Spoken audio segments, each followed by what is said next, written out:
Merci en tout cas pour ce rappel de la grâce de Dieu qui nous dépasse, qui nous confond. Et le texte qui va suivre de notre méditation va tout à fait dans cette thématique, la grâce permanente, la grâce active de Dieu, don parfait, ce Dieu chez lequel il n'y a ni changement ni ombre de variation. Encore un texte que Jacques nous rappelle.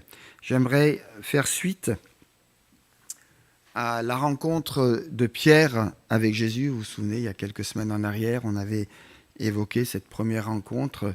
Simon, fils de Jonas, m'aimes-tu ? J'aimerais faire une suite à ce texte, à ce dialogue surtout, et puis à ce que cela peut engendrer dans nos propres vies, peut-être en cette période de l'année tout simplement, pour faire le point, pour nous préparer à la rentrée prochaine, même si on laisse encore du temps pour cette rentrée.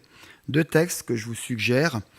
Un premier texte dans l'évangile de Jean, chapitre 13, versets 36 à 38. Je lis.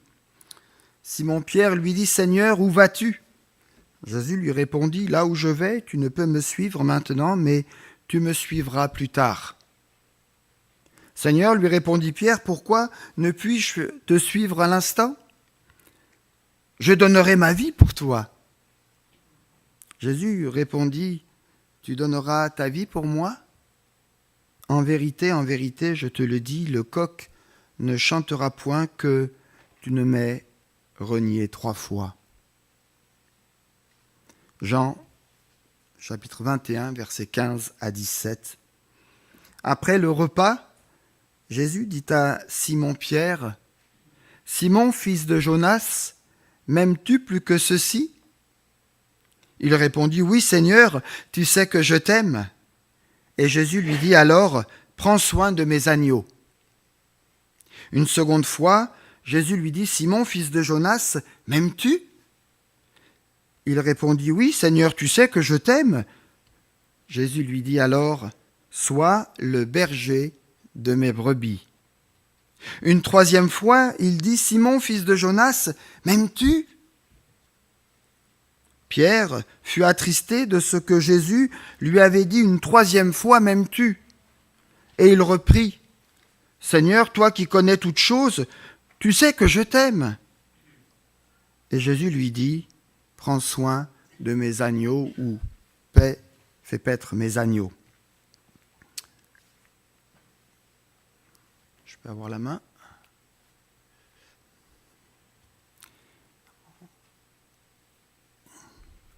Merci. Hop, on est parti trop loin. Voilà quelques mots d'introduction pour rappeler un peu ce qu'on a vu et puis ce qui va nous mettre aussi dans le contexte. Lorsque nous relisons les récits des apparitions du Seigneur ressuscité, nous remarquons qu'ils insistent sur le fait que le voir et le savoir ne suffisent pas. C'est nécessaire de voir, de savoir, mais ça ne suffit pas. Nous sommes aujourd'hui appelés non pas à un savoir supplémentaire, bien que on doit toujours apprendre et comprendre la parole de Dieu, mais à une rencontre personnelle, une rencontre intensifiée avec le Seigneur Jésus ressuscité qui seul peut changer et transforme encore nos vies. Le récit de ce jour nous parle donc de la rencontre de Pierre qui rencontre Jésus ressuscité.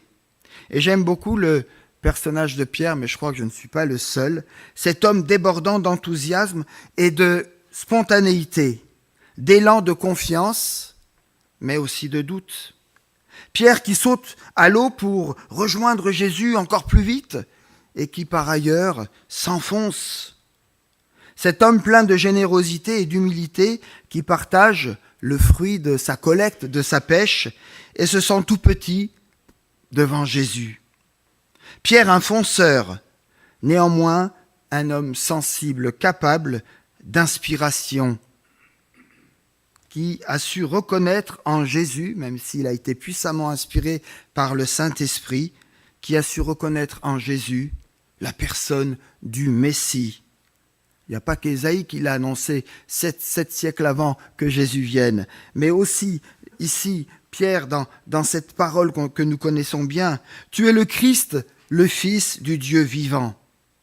Mais qui tout de suite après cette confession de foi s'oppose à Jésus en lui disant, par rapport à son destin, par rapport à ce que Jésus annonce, par rapport à sa mort prochaine, « Non, cela ne t'arrivera pas !» Il refuse que Jésus lui lave les pieds, mais ensuite veut être lavé tout entier. Un disciple prêt à s'engager jusqu'à donner sa vie. Lorsque les soldats arrêtent Jésus, alors il va sortir son épée pour défendre Jésus. Il réussit quand même à couper un bout d'oreille. Mais lorsque tout tourne mal pour Jésus, voilà qu'il tourne sa veste, qu'il perd complètement ses moyens, qu'il se met à paniquer. Il ne cherche qu'à sauver sa peau en disant, entre autres, vous vous souvenez de ces expressions, lorsqu'il est reconnu par cette servante, entre autres, « Je jure, je ne connais pas cet homme !» À peine le coq chante, Pierre regarde Jésus. Il réalise sa lâcheté à l'égard de son ami. Et alors, il va se mettre à pleurer amèrement. Je pense ici à un autre personnage qu'on ne peut pas ignorer, à Judas. Et il faudra peut-être qu'un jour, on réfléchisse ensemble sur la personne de Judas. Judas qui lui aussi a trahi. Il a voulu manipuler Jésus. Il a manigancé et comploté jusqu'au moment où il voit où le conduit son acte. Lui aussi se rend compte de la gravité de son geste. Pris de remords, il rend l'argent qu'on lui a donné et va se pendre. J'imagine que ces deux hommes ont dû éprouver une profonde déception d'eux-mêmes, se détester au plus haut point, au plus haut niveau. Je ne sais pas si ça vous est arrivé ou si ça vous arrive parfois, j'espère pas trop souvent, qu'on se déteste, qu'on n'est pas ce qu'on voudrait, on ne représente pas ce qu'on est et ça nous fait du mal et on lutte avec ça. C'est ainsi que Judas a essayé d'annuler sa faute. Il va rendre l'argent. Il ne supporte pas de ne pas avoir correspondu à l'image qu'on aurait bien voulu avoir de lui ou qu'il aurait peut-être voulu montrer de lui-même. Alors il remâche sa faute pour tenter de la supprimer, mais il en arrive finalement à se supprimer lui-même.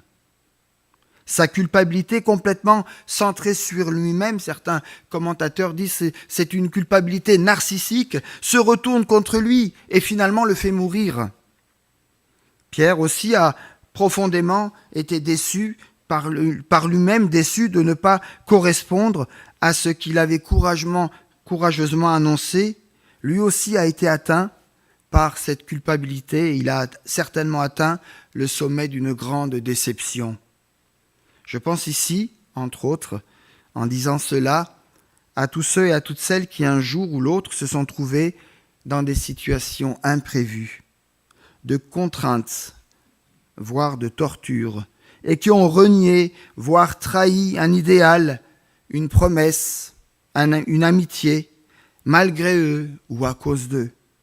À ceux et celles qui ont provoqué un accident, la blessure d'autrui, d'un enfant, et qui ont été pris de remords. Vous savez, ce remords qui vous suit comme l'ombre, devant, derrière, sur les côtés, pris de remords sans fin, qui ont agi comme ils ne l'auraient jamais souhaité ou pensé. Mais ils l'ont fait, c'est arrivé. Quelle déception alors!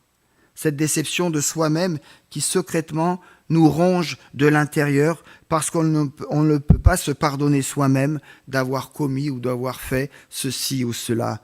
Et en disant cela, je pense aussi à certains des détenus que je visite et qui sont dans cette réelle souffrance, qui se battent avec cela et livrés à cette déception destructrice sans pouvoir se relever. Et on essaye de les relever, on essaye de les accompagner, mais c'est difficile. Alors, parlons de ce sentiment de culpabilité. Pierre aurait pu fuir, mais il reste, les textes nous le précisent, il reste à Jérusalem avec les autres disciples en compagnie de ceux qui sont en quête, en recherche de Jésus ressuscité. Chers amis, la différence fondamentale entre Judas et Pierre, ce n'est pas tant la gravité de l'acte, quoique ça soit grave, c'est grave. Renier ou trahir, finalement, qu'est-ce qui est le plus grave ? Difficile à dire.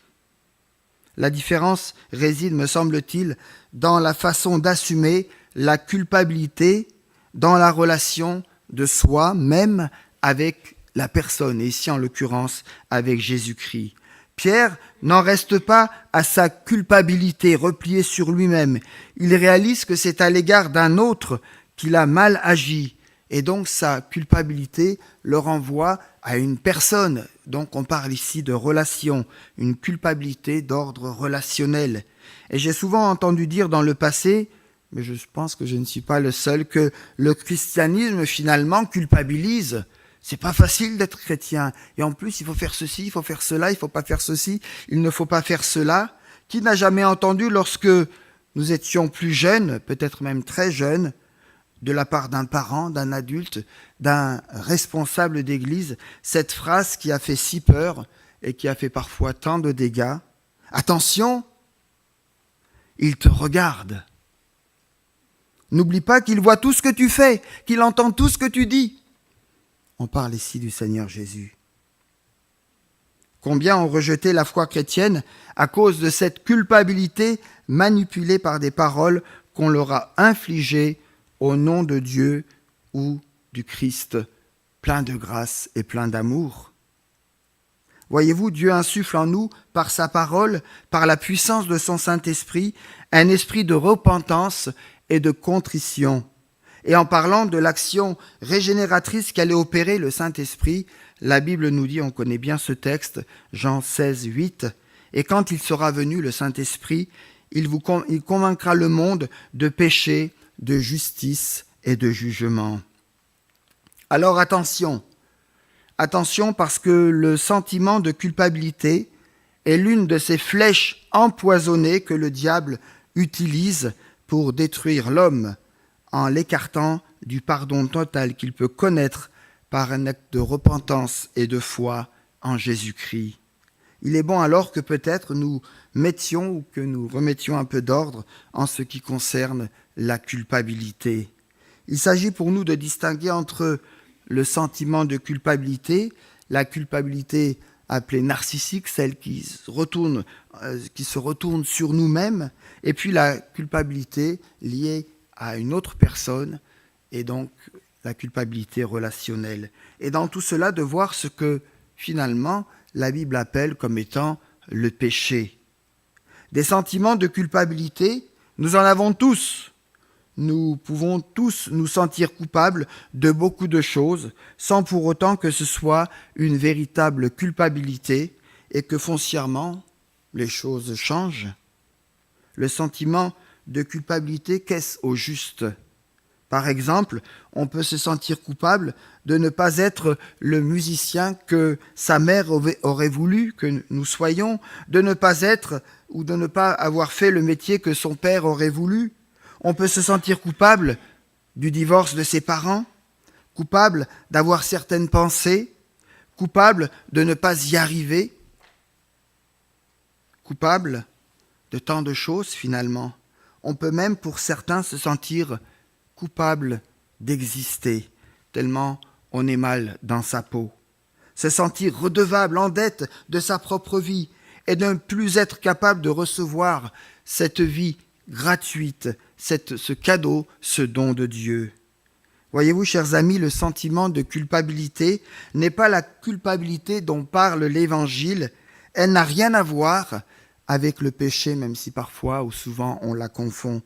Le Christ ressuscité nous en délivre et nous en a délivré par son amour, par sa grâce, une fois pour toutes, et il l'a témoigné par sa mort et par sa résurrection sur la croix. Il y a aussi cette culpabilité dite narcissique, repliée sur soi-même, celle qui a été proche de Judas, et on vient de l'évoquer, où Judas va s'enfermer, et Pierre aussi dans un premier temps, dans cette culpabilité repliée sur soi-même. Elle consiste dans ce reproche fait à soi-même de ne pas correspondre à l'idéal fixé, l'idéal des autres, ou peut-être notre propre idéal, à l'idéal chrétien. Par exemple, quand je rate quelque chose, peu importe, un examen, une occasion particulière, quand j'ai dit la phrase qu'il ne fallait pas dire, on voudrait bien recommencer, effacer l'étourderie, ou peut-être la gravité d'un acte. Ainsi, on se déteste furieusement, car je ne corresponds pas à l'image que j'aurais voulu donner de moi-même. Et voyez-vous, cette culpabilité-là se retourne contre soi, comme pour Judas qui n'arrive pas à reconnaître sa faute en termes de relation. Il reconnaît sa faute puisqu'il va rendre quelque part l'argent, il va regretter. Mais on fait la différence entre le regret et le remords. Le remords, c'est souvent trop tard, on n'en revient pas. Le regret, on en revient. Que de chrétiens ont commencé par le pardon et la grâce, et ensuite ont cherché à donner d'eux-mêmes une image sans faille, parce qu'ils étaient chrétiens et se sont enfermés dans un rôle rongé de ne pas être à la hauteur de l'idéal, de la perfection fixée ou imposée. L'idéal de la perfection chrétienne peut devenir parfois un terrible ennemi. Je dirais même que cela peut être un piège de la foi chrétienne, si elle n'est pas comprise et vécue dans l'intention de Dieu, dans la pensée de Dieu, dans cette volonté bonne et parfaite de Dieu. C'est Dieu qui, dans sa grâce, produit ou opère en nous le vouloir et le faire selon son dessein bienveillant, rappellera l'apôtre Paul en Philippiens 2,13. Alors gardons-nous de négliger cet aspect biblique des choses au risque de nous débattre seuls pour atteindre un sommet trop élevé pour vous, pour moi. L'orgueil et la vaine gloire ne manqueront pas de nous encourager dans cette voie de vanité et de suffisance à soi-même. Souvenons-nous encore de cette autre parole du Christ, « Sans moi, vous pouvez pas mal vous débrouiller. » Non, c'est pas tout à fait ça. « Sans moi, vous ne pouvez rien faire. » Jean 15, deuxième partie du verset 5. Mes amis, de cette culpabilité-là, le Christ veut aussi nous délivrer, comme il l'a fait pour l'apôtre Paul, qui avait tout fait pour être parfait, pour rejoindre ses convictions profondes, être parfait selon la loi, selon sa propre conception à lui. L'Évangile nous parle de la véritable culpabilité, entre guillemets, si je puis dire les choses comme cela. Et c'est cette culpabilité-là, elle est d'ordre relationnel. J'ai fait mal à quelqu'un, et ça arrive à tous. Je lui demande pardon en réalisant le mal que je lui ai fait, la souffrance que je lui ai infligée. Pierre, lorsqu'il rencontre le regard de Jésus, qu'est-ce qu'il découvre dans un premier temps ? Il découvre sa lâcheté et donc il va pleurer amèrement. Et c'est sincère et c'est profond parce qu'il est déçu de lui-même. Mais quand il rencontre Jésus ressuscité, alors là tout change. Pierre, au lieu de s'enfermer dans sa faute, s'ouvre à celui à qui il a fait tort, et en l'occurrence Jésus. Jésus d'ailleurs ne lui fait aucun reproche, étonnant. Nous, on trouve des reproches à faire à l'apôtre Paul, à Pierre, et parfois avec ces textes, on en rajoute avec des commentaires qui nous semblent tellement faciles, tellement logiques. Jésus ne fait aucun reproche à Pierre. À ce Pierre qu'il a pourtant renié 3 fois. On en reparle encore aujourd'hui. Il redonne, à ce Pierre la possibilité de redire par 3 fois « Je t'aime ». J'ai de l'amitié pour toi, je t'aime. Là où il a failli, là où il y a eu rupture de dialogue, de communion, de relation, Jésus va donner à Pierre la possibilité de redire une parole qui va le réalimenter, qui va le conduire tout à nouveau dans ce dialogue coupé, rompu, interrompu. Jésus n'analyse pas Pierre sur les raisons de sa lâcheté, il aurait pu le faire, mais éveille en lui, crée en lui une relation nouvelle, une relation où il va découvrir, et ça on a besoin tous de le savoir et de le réentendre, qu'il est toujours aimé. On sait qu'on est aimé, mais est-ce qu'on sait qu'on est toujours aimé ? J'en suis pas toujours convaincu. bien plus, qu'il peut se risquer à répondre au Seigneur, « Tu sais toutes choses, Seigneur, tu sais que j'ai de l'affection pour toi. » Maintenant, Pierre fait preuve de modestie dans son engagement. Il découvre que Jésus lui a de nouveau ouvert la porte de la confiance. Jésus fait confiance à Pierre. Pierre n'aura plus de rôle à jouer en particulier. Il restera certes faillible, mais toujours ami de Jésus. Sa force, à présent, ne sera pas d'être parfait, même s'il va y travailler, et nous y travaillons tous, ou d'être à la hauteur, mais de se savoir aimer et pardonner. Et de là, ça déclenche une vie nouvelle. Les choses anciennes sont passées, toutes choses deviennent nouvelles. D'être envoyé, du coup, par celui qui est revenu à la vie, puisqu'on parle d'un Jésus ressuscité. C'est ainsi que Pierre est chargé de la responsabilité d'annoncer le Christ ressuscité au peuple, d'être berger de la première Église, en faisant paître, en s'occupant des agneaux du troupeau de Dieu. Aujourd'hui encore, le Seigneur nous interroge. M'aimes-tu ? Pouvons-nous répondre sincèrement, « Seigneur, tu sais que je t'aime » ?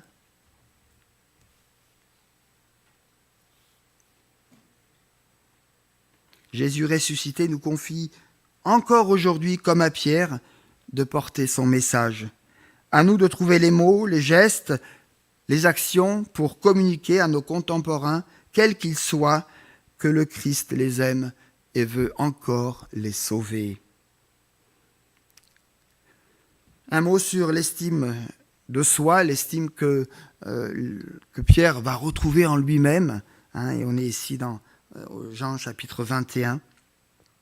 Ce récit au cœur même de la résurrection du Christ nous parle également de l'estime retrouvée de Pierre qui, après son reniement et sa fuite, au moment de la mise à mort de Jésus, se voit rétabli comme pasteur des brebis du Seigneur. Et j'aimerais ici reprendre dans cette troisième partie 4 moments, 4 temps forts de ce récit. Il est question d'une pêche, il est question d'un repas, il est question d'un dialogue et du coup d'une vocation retrouvée, puisque Pierre va recevoir de nouveau un mandat, et puis une tâche aussi à assumer. D'abord, le temps d'une pêche. Nous sommes après Pâques, après la nouvelle incroyable de la résurrection de Jésus, qui aurait dû complètement transformer la vie des disciples, mais ne soyons pas trop durs. Je ne sais pas, nous, comment on aurait réagi si on nous avait dit, après avoir vu, en étant témoin oculaire, la mort atroce du Seigneur Jésus, il est ressuscité. Je ne sais pas si, d'un coup de baguette magique, on aurait cru ça tout de suite. Ça aurait pris certainement du temps. Donc, on est après Pâques, et malheureusement, la vie n'a pas été transformée chez les disciples du jour au lendemain. La joie, l'espérance ne les saisit pas encore. Leur conduite nous montre qu'ils sont encore dans une forme de tâtonnement. Ils cherchent, ils comprennent, ils ne comprennent pas, ils sont confus. Et pourtant, on a l'impression, dans toutes ces choses, que finalement, rien n'a changé, que le quotidien a pris le dessus, que l'habitude et les anciens schémas de pensée, de vie, ont triomphé. Et ça nous arrive aussi, on a des moments de pic, tout va bien avec le Seigneur, et puis après, on retombe, puis on se dit finalement, ça a changé quoi ? Où j'en suis aujourd'hui après tant de vie chrétienne ? Je prie, je lis ma Bible, je vais à l'église, je chante, je fais du social, je fais ceci, je fais cela, mais j'ai l'impression que ça va chez les autres, que ça marche chez les autres, mais ma vie, elle reste linéaire. C'est en dents de scie, mais c'est pas très visible.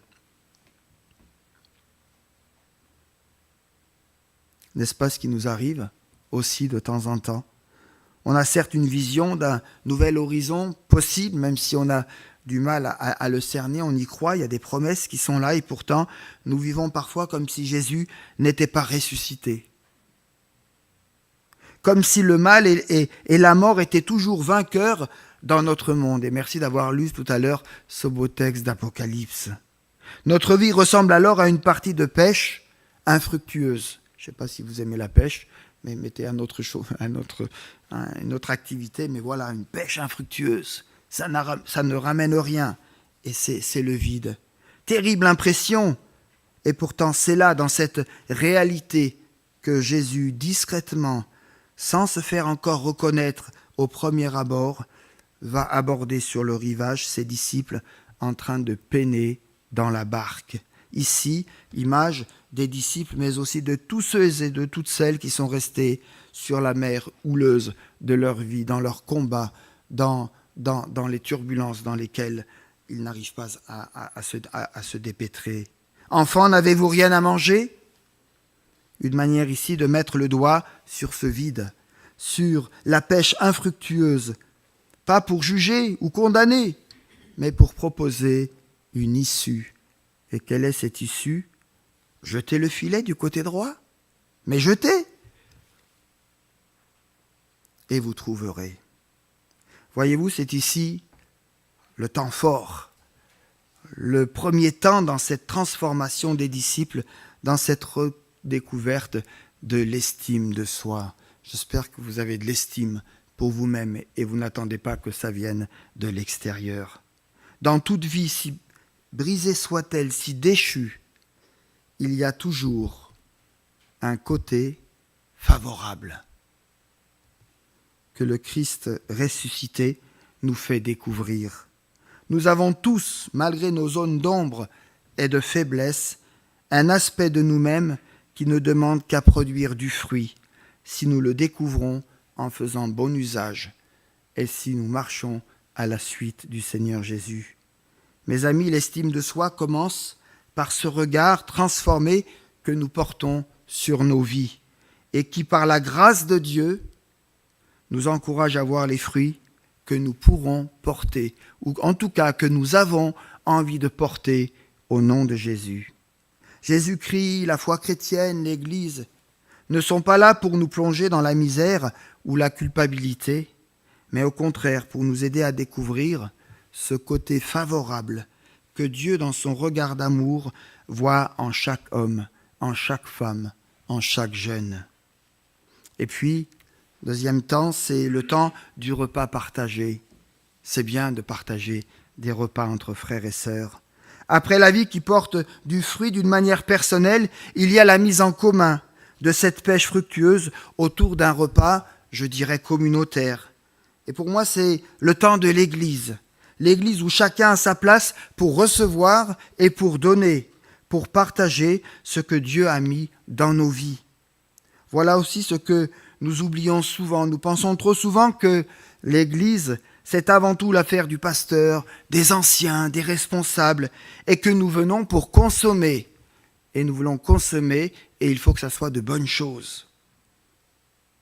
Or, dans cette image du repas partagé autour du Seigneur ressuscité, nous voyons que l'Église est l'affaire de tous, et que si Jésus nous révèle nos zones lumineuses, nos côtés positifs, ce n'est pas pour que nous les gardions pour nous-mêmes, mais c'est pour que nous puissions les mettre en commun. Alors plus nous partagerons ce que nous recevrons de Dieu, plus nous recevrons en retour. Ce n'est pas ici la théologie de l'abondance, c'est simplement une promesse que Dieu nous fait. Il y a plus de joie à donner qu'à recevoir. C'est cela aussi les effets de la grâce de Dieu, où le bonheur et la saveur de chaque vie grandissent à mesure que nous apprenons à les partager avec les autres. Et c'est dans ce cadre privilégié que peut avoir lieu ce dialogue, cet échange, cette communion au sein de l'Église. Et c'est dans cette communion, dans ce dialogue, que peut naître aussi une vocation et un engagement qui repart, qui renaît. Et c'est le cas de Pierre ici, dans notre récit. Le troisième temps, c'est le temps du dialogue, de la discussion, où renaît la vocation que Pierre va recevoir. Jésus pose à trois reprises la question « M'aimes-tu » Nul doute que Pierre a dû penser à ces trois reniements. Pour Pierre, ces circonstances sont des plus dramatiques.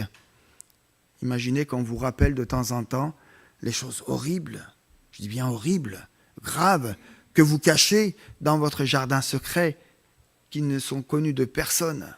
mais que quelqu'un connaît et qui de temps en temps, comme une pique, vient vous le rappeler. C'est tragique pour Pierre de réentendre cela, car il n'a pas pu tenir sa promesse, écrasé par ce qu'il venait de faire, ou plutôt par ce qu'il n'a pas pu faire. Mes amis, il nous arrive à tous d'avoir du mal à mettre en acte et dans la réalité des faits, eh bien, tout ce que nous proposons, tout ce que nous promettons, nos déclarations, par timidité, par peur ou par quelque autre raison.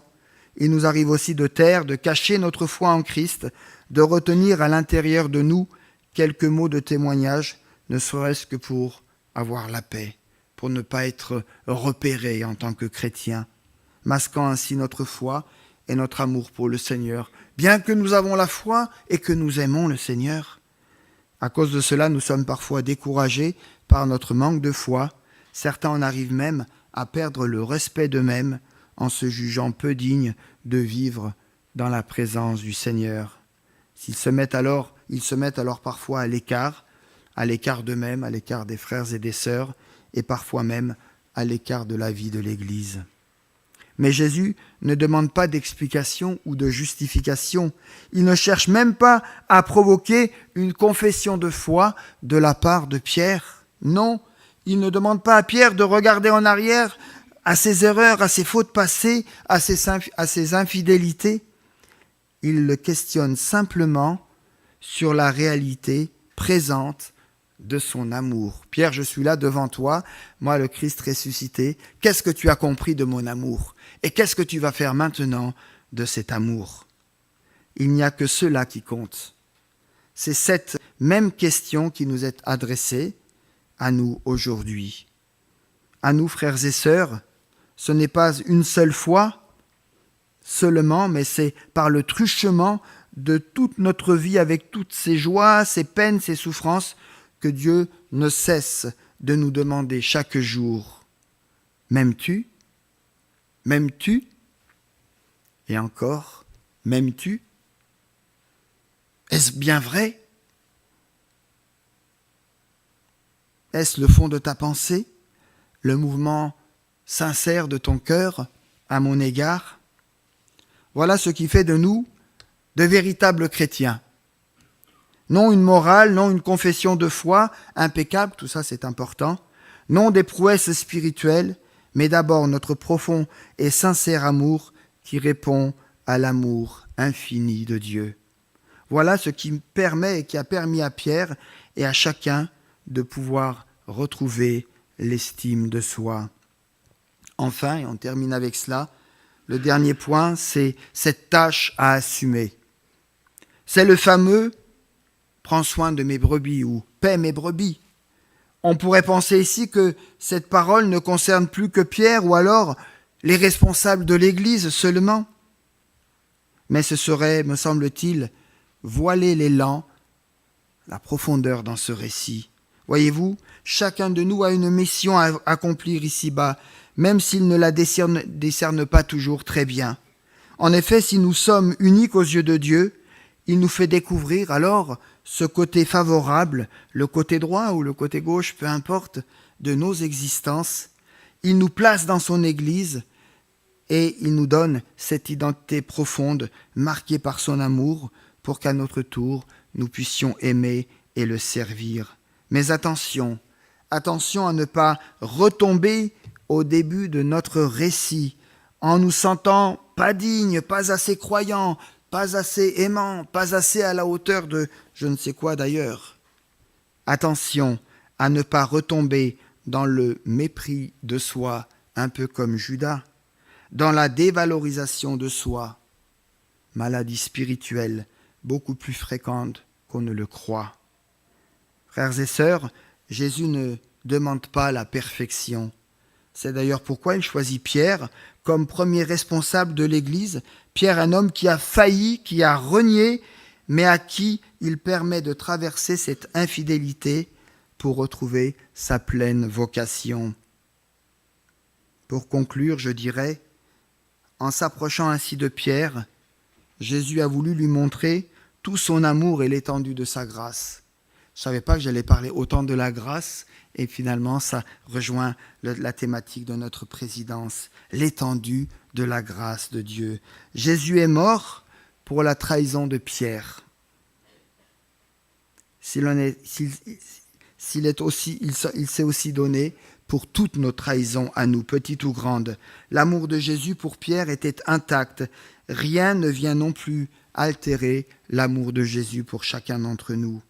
À une époque où l'on entend souvent parler des valeurs, sans jamais nous dire vraiment de quoi il s'agit et quelle est la thématique de ces valeurs et l'enjeu et la finalité, il est bon de nous rappeler et d'affirmer que l'amour de Dieu pour chaque personne est une valeur constante, parce que l'amour est un des principaux traits de caractère de notre Dieu. Dieu est amour. 1 Jean 4,16. C'est ainsi et parce qu'il nous aime que Jésus tend toujours sa main vers nous. Une main qui a été tendue vers Pierre, une main qui est tendue vers toi ce matin. L'amour de Jésus est une réalité incontournable. C'est un amour indestructible qu'il déverse aujourd'hui encore sur chacun d'entre nous. Alors que Dieu nous bénisse dans ce temps de période encore un peu estivale. On est le 25 août, il reste encore une petite semaine et puis ensuite, ça sera la rentrée, la continuité. Voilà, que nous puissions nous tenir devant notre Seigneur, réitérer notre amour pour lui et nous préparer joyeusement et ensemble dans cette belle rentrée qu'il nous prépare. Amen. Voilà, on pourrait chanter.